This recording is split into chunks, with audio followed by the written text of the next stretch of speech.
have officially expired for Americans who purchased insurance through the ACA marketplace. And according to KFF, health insurance premiums are expected to skyrocket by 114% on average for more than 20 million Americans.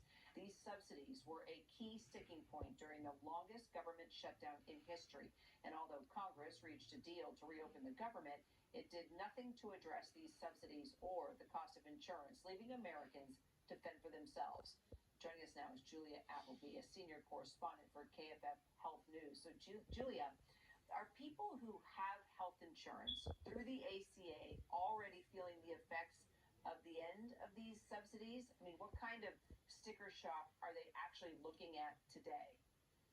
It's going to vary a lot depending on where somebody lives, their age, the plan they choose, that kind of thing. Just to be clear, these enhanced subsidies did go away on December 31st, but there are still subsidies. People still qualify for the subsidies that were there before these were enhanced. So basically, they're less generous, they're smaller, which is leading to the kind of sticker shock that you're seeing. So some people who might have had a plan that didn't cost them anything every month might be paying 30, 40, $80 a month, which could be substantial on the lower end of the income scale where those folks would land in terms of these subsidies. On the other end of the income scale, there's now a hard cap.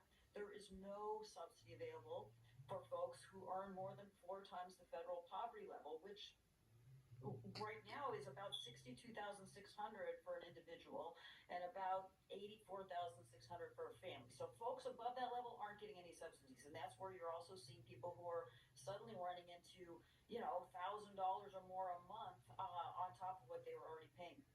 In fact, I got an email over the break of a couple in West Virginia. They're in their 50s. They've got two 22-year-olds who are on their plan. They make about $150,000 a year, so they're above that 400%.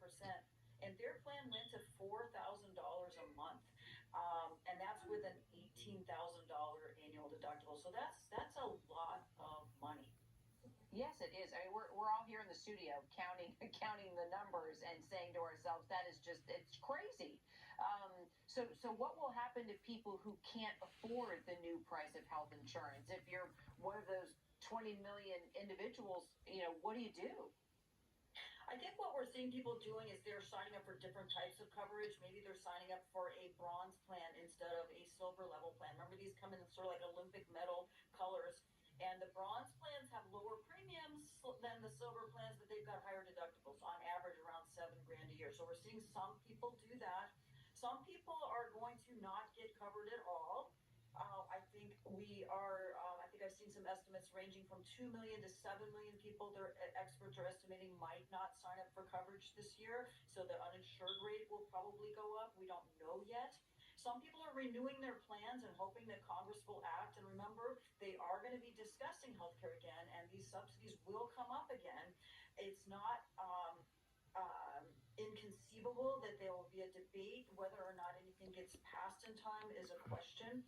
The Congress has about 10 days before January 15th, when coverage for February 1st, people have to enroll by January 15th for coverage that starts February 1st. So something might happen with subsidies between then and now, but it's kind of a long shot. So people might be signing up, but will they pay their premiums in January? Will they pay their premiums in February? I think we really aren't going to know the impact in terms of how many people enroll and don't enroll until well into the spring. Yeah, and that's just how many people pay. It's ridiculous in a country as rich as ours and hardworking people, not even signing up to get health insurance because they can't afford it. That is just straight up, that's just wrong. Senior correspondent for KFF Health News, Julia Appleby, thank you so much. I know this is something we'll be talking about a lot this year. Thank you. Thanks for having me. Straight ahead, Scandinavia's shot schedule, why RFK Jr. is looking to Denmark.